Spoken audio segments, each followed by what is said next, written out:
Hoy el Papa León XIV recibe en el Vaticano al secretario de Estado de Estados Unidos, Marco Rubio, y dialogan sobre libertad religiosa, la situación en Medio Oriente y el envío de ayuda humanitaria a Cuba. Colombia extiende la eutanasia a personas con enfermedades no terminales y a menores de edad, una decisión del Ministerio de Salud que sectores pro vida califican como una derrota moral y un grave retroceso en la protección de la vida.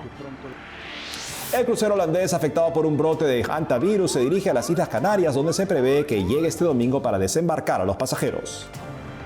El que fuera el secretario personal del Papa León XIV cuando era obispo en Perú destaca la paz, la unidad y el carisma agustino como los pilares pastorales de su primer año de pontificado.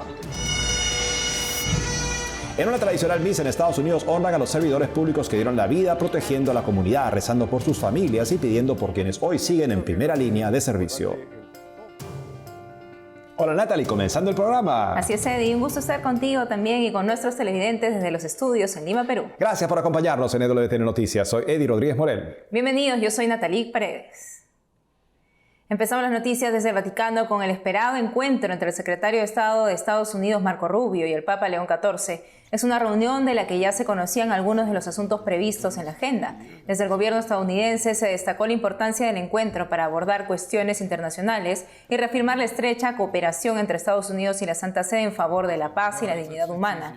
Durante la conversación también se trató la situación en Oriente Medio, aunque por el momento no han trascendido detalles concretos del contenido del diálogo. La visita se produce además pocos días después de unas declaraciones de Donald Trump en las que aseguró que la postura antibelicista del pontífice ante el conflicto con Irán podría poner en riesgo a muchos católicos. Nuestro corresponsal en el Vaticano, Javier Romero, amplía. Adelante, Javier. Rubio ya había adelantado antes de la reunión que el objetivo del encuentro no era tanto calmar las aguas o que no se había organizado con motivo de las declaraciones de Donald Trump, sino que ya estaba fijado en el pasado para hablar de dos cuestiones como la libertad religiosa y cómo el gobierno de Estados Unidos está apoyando en instituciones de la Iglesia para hacer llegar ayuda humanitaria a Cuba. En todo caso, se espera que este encuentro haya servido para calmar las aguas y lo que también podemos destacar es que ha sido un encuentro distinto a lo que estamos acostumbrados a ver aquí en el Vaticano, porque pudimos ver cómo todos los alrededores de la Basílica de San Pedro estuvieron muy cerrados al público durante toda la mañana y también pudimos ver cómo fue un encuentro que duró mucho más de lo habitual de estos encuentros oficiales que suelen durar en torno a una media hora. Pues bien, este encuentro, este cara a cara entre Rubio y el Papa León duró más de una hora. En Roma, Javier Romero, EWTN Noticias. Por otro lado, en Colombia, el Ministerio de Salud amplió el acceso a la eutanasia, también llamado suicidio asistido, para pacientes no terminales y menores de edad, reporta Así Prensa. La Corte Constitucional despenalizó la eutanasia en Colombia en 1997. Con las nuevas medidas, la eutanasia podrá aplicarse a personas con enfermedad grave e incurable, incluidos trastornos mentales, así como a quienes presentan lesiones corporales que impliquen la pérdida de uno o varios sistemas orgánicos por causas externas. El anuncio ha generado críticas de sectores defensores de la vida y de algunos legisladores, quienes califican la decisión como una derrota moral de la nación. Escuchemos al senador colombiano Mauricio Giraldo.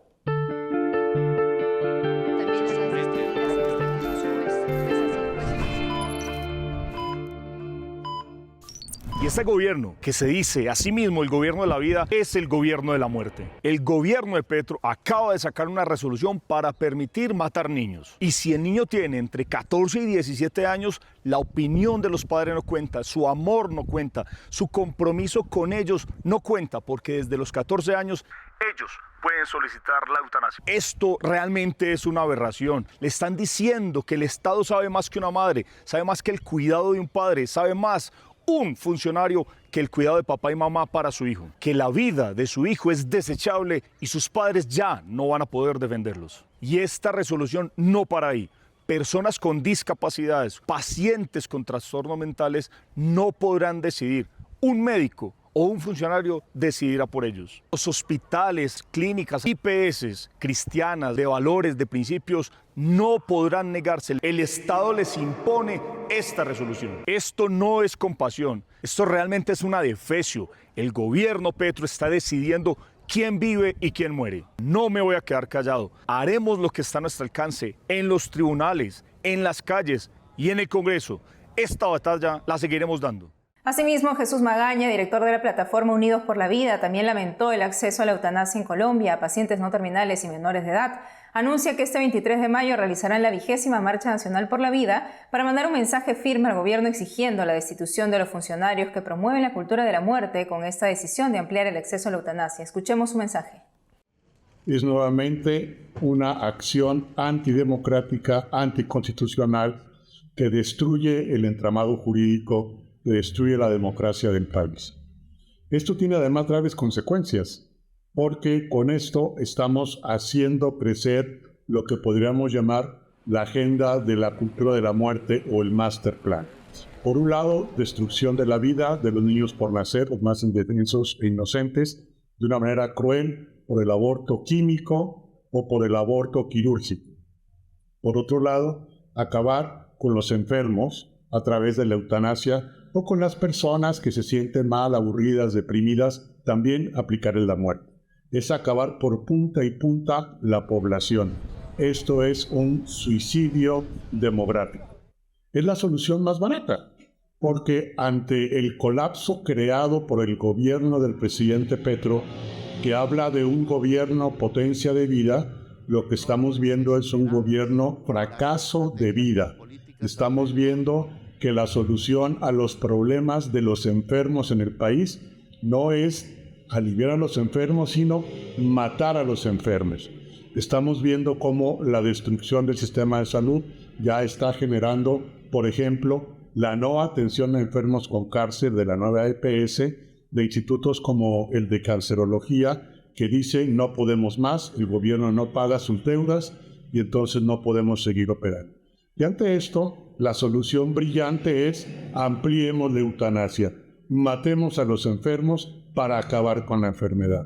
Esto es gravísimo, esto no puede ser tolerable y ojalá que pronto la sociedad reaccione, se ponga en pie y diga no más.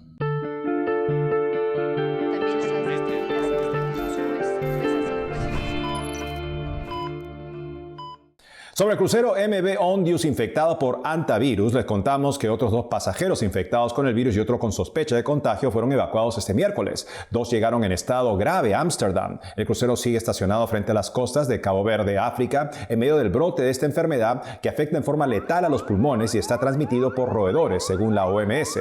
El crucero, varado con casi 150 personas a bordo, se dirigirá a las Islas Canarias en España, donde está previsto que llegue este domingo. Ahí una lancha recogerá a los pasajeros que serán evaluados a bordo. Mientras tanto, las autoridades sanitarias de Sudáfrica y Suiza identificaron una cepa del virus en estos países, aparentemente transmitido por un hombre que viajó en el crucero MV Ondius, hospitalizado en Zúrich, Suiza, tras contagiarse de hantavirus. Con él sumarían 8 los viajeros infectados. 3 de ellos fallecieron. El barco zarpó de Argentina el 1 de abril con dirección al Atlántico, con escalas previstas en la Antártida, las Islas Malvinas y otros lugares. Escuchemos a 2 pasajeros dentro del crucero.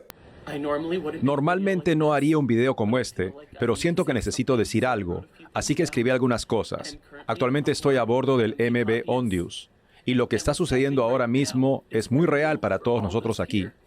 No somos solo una historia, no somos solo titulares, somos personas, con familias, con vidas, con personas esperándonos en casa. Hay mucha incertidumbre, y esa es la parte más difícil. Todo lo que queremos ahora mismo es sentirnos seguros, tener claridad y volver a casa. Así que si están viendo noticias sobre esto, recuerden que hay personas reales detrás y que no es algo que está sucediendo lejos. Nos está sucediendo a nosotros ahora mismo. Compartiré más cuando pueda, pero por ahora solo les pido su amabilidad y comprensión. Gracias.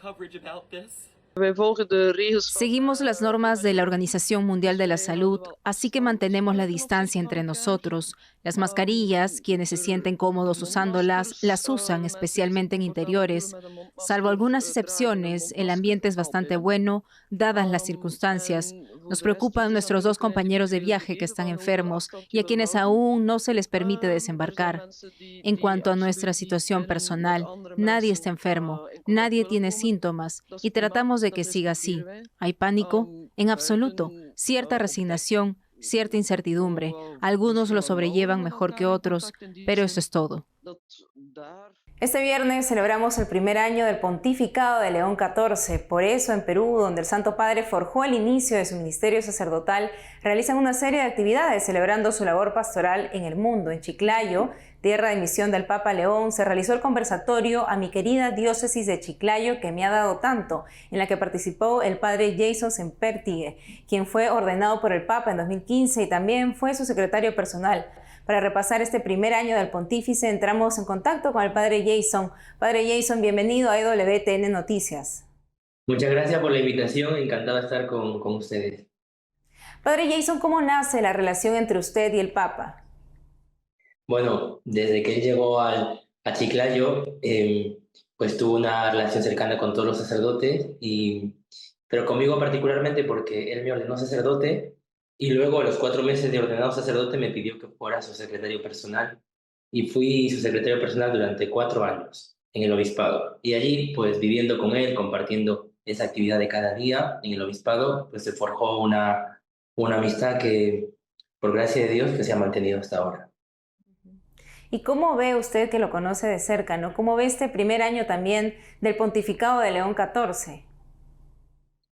Con mucha alegría porque los que le conocemos, digamos de cerca, pues sabemos cómo es y le vemos ahora asumiendo esta misión de ser el sucesor de Pedro sin cambiar su personalidad.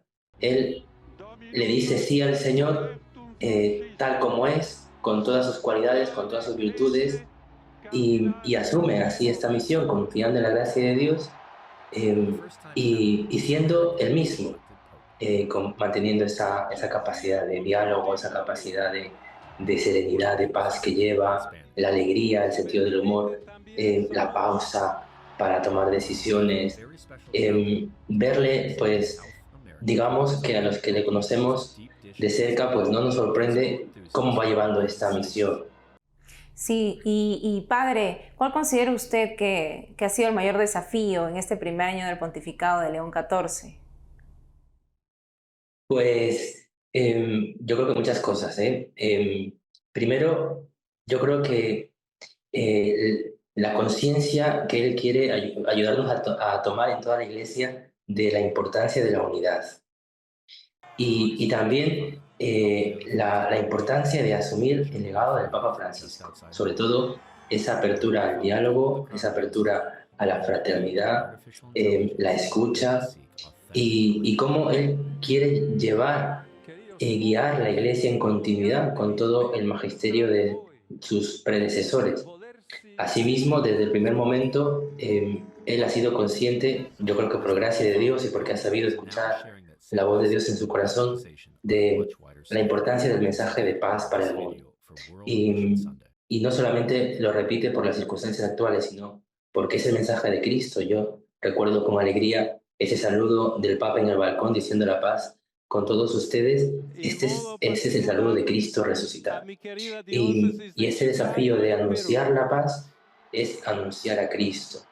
Así es, padre, y también algo importante es su espiritualidad agustina, ¿no? ¿Cómo se refleja esta espiritualidad en el papado de León XIV? Pues la espiritualidad de comunión, la espiritualidad de una persona que no camina sola, que es consciente de que no puede caminar sola. Y eso el Papa, cuando era obispo de Chiclayo, pues yo lo he escuchado en varias ocasiones.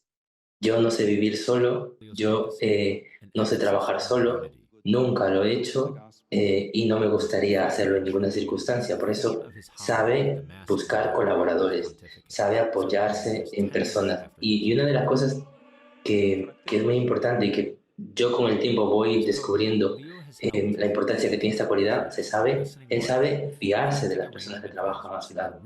No suele cuestionar el trabajo de sus colaboradores. Se fía de las personas que llama, de las personas que considera aptas para una misión y confía como Dios lo hace con nosotros. Y personalmente sufre con la división. Sufría ya cuando era obispo en Chiclayo, y yo seguramente no lo he conocido antes de ser obispo en Chiclayo, pero seguramente cuando tenía otra misión antes de venir a Chiclayo, también seguramente sufriría con los a veces gestos, acontecimientos de división que surgen en alguna iglesia local, en alguna comunidad.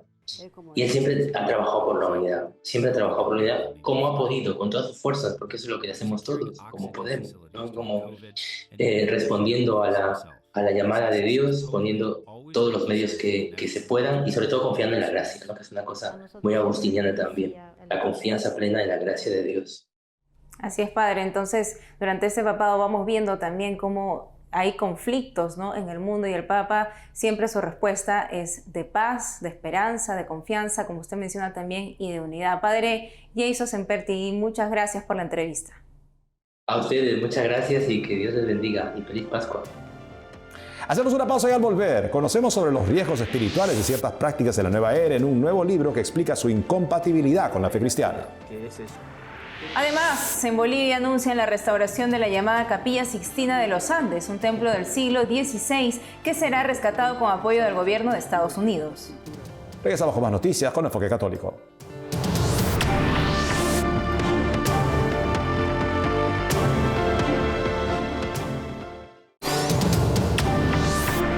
Llevamos la mirada a Estados Unidos para ver la Misa Azul, una celebración católica tradicional dedicada a honrar a los miembros de los servicios de seguridad pública, especialmente a los que dieron su vida cumpliendo su deber. Nuestra corresponsal en Washington, D.C., Paula Flynn, informa.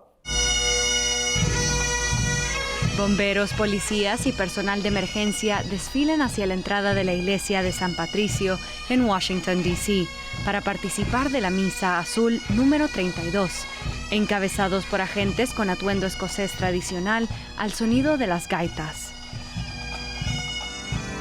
Vecinos, miembros del Servicio de Aduanas y Protección Fronteriza, la Policía del Capitolio y distintas agencias de la capital estadounidense y del gobierno federal se reunieron para rezar por la seguridad de los socorristas y honrar a quienes han perdido la vida sirviendo a la comunidad.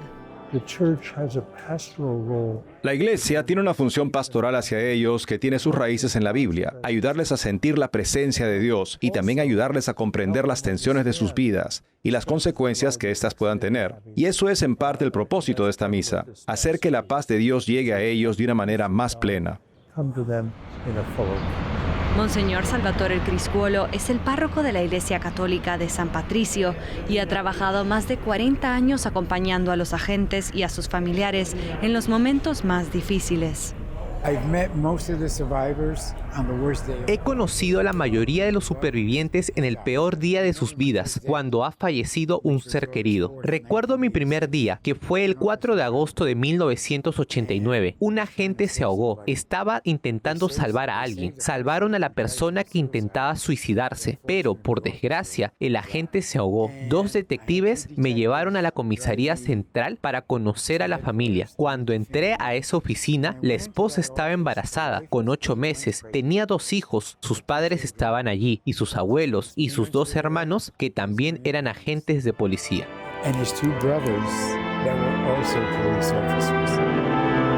Durante su homilía, el cardenal McElroy invitó a los agentes presentes y a sus familias a experimentar la paz que proviene de saber que Dios camina con ellos para que enfrenten de manera noble los retos más difíciles de la sociedad.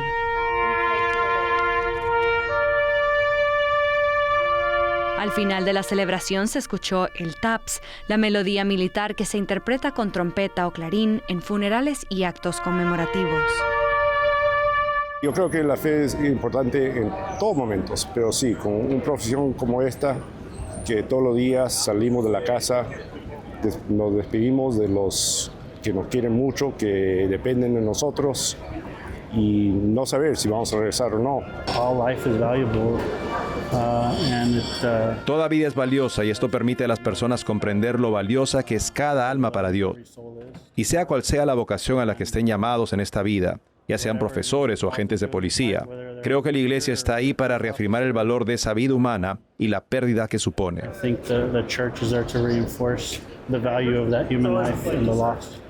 La Iglesia ha desempeñado un papel muy importante en la vida de los cuerpos policiales desde hace muchas y muchas décadas. De hecho, hace 100 años, la mayoría de agentes de policía de Estados Unidos eran católicos irlandeses. Y el hecho de hacer una pausa para reunirnos aquí en la histórica iglesia de San Patricio nos levanta el ánimo a todos. Esta iglesia fue fundada en 1792 para servir a los inmigrantes irlandeses que trabajaban en la Casa Blanca o el Capitolio, y es la primera primera iglesia construida en la capital. La primera misa azul se celebró aquí en la Iglesia Católica de San Patricio y se ha convertido en una celebración a nivel nacional en la que la comunidad agradece a los servicios de emergencia y a sus familiares. En Washington, D.C., Paola Flynn, EWTN Noticias. Y ahora conoceremos sobre los riesgos de prácticas muy usadas buscando una paz interior. Sobre eso nos habla el libro De espaldas a Dios, recientemente publicado. Veamos la entrevista.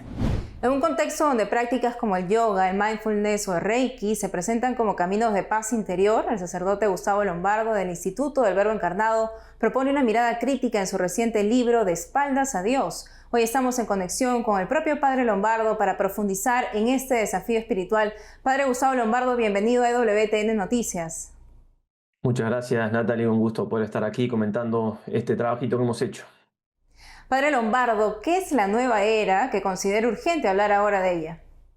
La nueva era supone que hay una era que ya pasó, por eso se dice nueva, aunque nueva no tiene nada en realidad, pero supone que la era de Cristo, la era de Piscis, como le llaman, ya está superada y ahora hay que buscar algo totalmente nuevo, un nuevo paradigma donde el bien y el mal ya no son lo mismo, donde todo cambia, absolutamente. Es un cambio de paradigma absoluto donde como que el centro, el foco es quitar a Cristo en medio y que haya otros Cristos, otras divinidades, en definitiva que el hombre mismo sea Dios. Pero que Cristo no tiene lugar es algo totalmente clarísimo en la nueva era.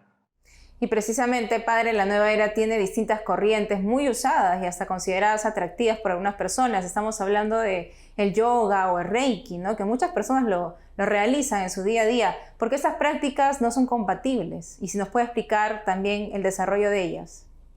Cómo no, la nueva era trae estas cosas de Oriente porque le sirve esa cosmovisión oriental donde justamente Dios y el mundo son una sola cosa y también se mezclan divinidades. Entonces, la nueva era que es esotérica, ¿no? Y que tiene el gnosticismo de fondo, trae a propósito esas religiones, esas culturas, porque ahí no hay ningún Cristo, porque eso ayuda a esa cosmovisión totalmente contraria a la cristiana. Y se presentan, por un lado el yoga se presenta como una cosa que simplemente sirve como para estirarse un poco, moverse y quitar el estrés, y el mindfulness también. Y el mindfulness no es otra cosa que el budismo, dicho con palabras de marketing moderno, lo dice Jon Kabat-Zinn, que es el que lo comenzó, lo aclara después de 30 años, dice yo no usé palabras budistas porque la gente se iba a escandalizar, lo aclara él. Y el yoga también, son dos cosas que son religiones, son otras maneras de ver la realidad. Y no es algo que tenga que ver solamente con la psicología, es algo mucho más profundo. Por eso es mucho más peligroso y por eso se saca Cristo del medio. Aunque uno no lo crea, los efectos nunca son buenos, nunca son inocuos. Yo no he investigado cosas muy secretas, hay que leer un poco nada más. Y después también saber que detrás de los estudios que corroboran, que hace tanto bien y demás, hay muchos estudios falsos, también está comprobado eso. Por tanto, no hay que creerse lo que se vende y saber que me estoy metiendo en otra religión con todo lo que eso implica. Si lo quiero hacer, hay intereses creados detrás para que la nueva era haya pegado tanto en Occidente. El que está detrás de la masonería, ¿no? Es parte de lo que explico en el libro. Por eso se vende tanto y por eso gente que es muy buena, acá hay mucha gente con muy buena voluntad, que no está bien formada, que busca a Dios, pero no encuentra a Dios. Por eso el título del libro es Espaldas a Dios, porque termina alejándome de Cristo, que sabemos que es Dios encarnado, alejándome entonces del Dios verdadero. Padre, ¿y por qué hay sacerdotes que piensan que no hay problema con acceder a algunas prácticas, como es el caso del yoga o el mindfulness? Me parece que por falta de formación, o sea, obviamente no hay ninguna mala voluntad por lo general, es falta de formación. Entonces lo ven algo atractivo, algo que les sirvió a alguno en la superficie y no van más allá. Por eso trato justamente de mostrar en este libro que hay que formarse, hay que ir un poco más allá y realmente ahí nos damos cuenta de qué se trata. Sabiendo de qué se trata un sacerdote que justamente busca a Cristo y que para él Cristo es el único camino para ir al Padre, no va a recomendar eso. Además que digo, cito 9 exorcistas en el libro que hablan en contra de estas prácticas, 9 y 2 muy importantes, el padre Amorth, el más importante hasta hace poco, y el padre Ripperger, que todavía está vivo en Estados Unidos, porque todas estas cosas que me alejan de Cristo y abren puertas extrañas y se mezclan con divinidades, abren las puertas al enemigo también. Seguramente, como usted también lo menciona, estos exorcistas han hablado de algunas consecuencias que se ven en personas que han seguido estas prácticas, y nos podría comentar algunas antes de terminar. Sí, o sea, la más difícil de todas de superar, si se quiere, es la posesión. La posesión, o la más llamativa, más que difícil. Posesión, vejaciones. Y después está el tema de que justamente, aunque no llegue a eso, me va enfriando en mi fe.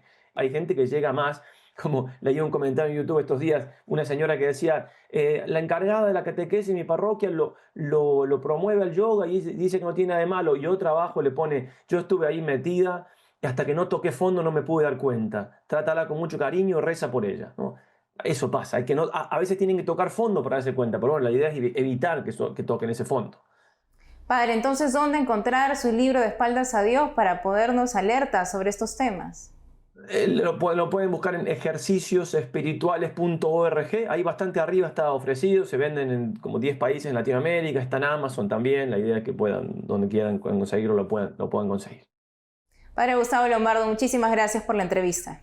Al contrario, Natalie, bendiciones. En Bolivia continúa la restauración de la llamada Capilla Sixtina de los Andes con el financiamiento de Estados Unidos gracias a que acaba de renovarse por 5 años más un acuerdo entre gobiernos para la protección de este patrimonio cultural. Aquí los detalles. El Gobierno Nacional el Ministerio de Turismo de Bolivia anunció hace unos días que la iglesia de Santiago de Curaguara de Carangas, también conocida como la Capilla Sixtina de los Andes, por las obras murales que alberga, será restaurada. Es una inversión de $66.240 que van a reparar y impermeabilizar los techos de paja y se van a reconstruir los contrafuertes que sostienen el templo en sí mismo. Nos vamos a asegurar de que los murales estén a salvo. El templo, cuya construcción data de entre 1587 y 1608, está al sur de La Paz. Es una gran estructura realizada en piedra y adobe. En su interior, las paredes y techos presentan pinturas con escenas bíblicas realizadas en 1777, según documentos del municipio de Curaguara de Carangas. En 1960 fue declarado Monumento Nacional. Intervenir este templo no es solamente preservar un edificio, es preservar un sistema cultural, una memoria histórica y una forma de habitar el territorio. Iniciamos un compromiso con el tiempo, con la historia y con las generaciones futuras. El proyecto es financiado por Estados Unidos, aprobado por el Fondo de Preservación Cultural del Departamento de Estado. Este templo no solo es bello, su estilo arquitectónico y los murales interiores también nos cuentan sobre la historia de Bolivia. Estamos felices de haber concretado este proyecto que ahora se inicia y que dentro de algunos meses estaremos visitando completamente restaurado. Por su parte, el obispo de Oruro, Monseñor Cristóbal Bialacic, agradeció a todos los que hacen posible la restauración. Muchísimas gracias y sin duda alguna Dios les va a bendecir en forma particular. Que Dios les bendiga, les acompañe siempre. El proyecto tendrá una duración de 6 meses y respetará el estilo y los materiales de construcción de la iglesia, que tienen características únicas, para que la Capilla Sixtina de los Andes vuelva a recuperar por completo su esplendor. Eso es todo por hoy, amigos. Gracias por haber estado con nosotros. No olviden seguirnos en nuestras redes sociales y en wtnnoticias.com. Hasta mañana.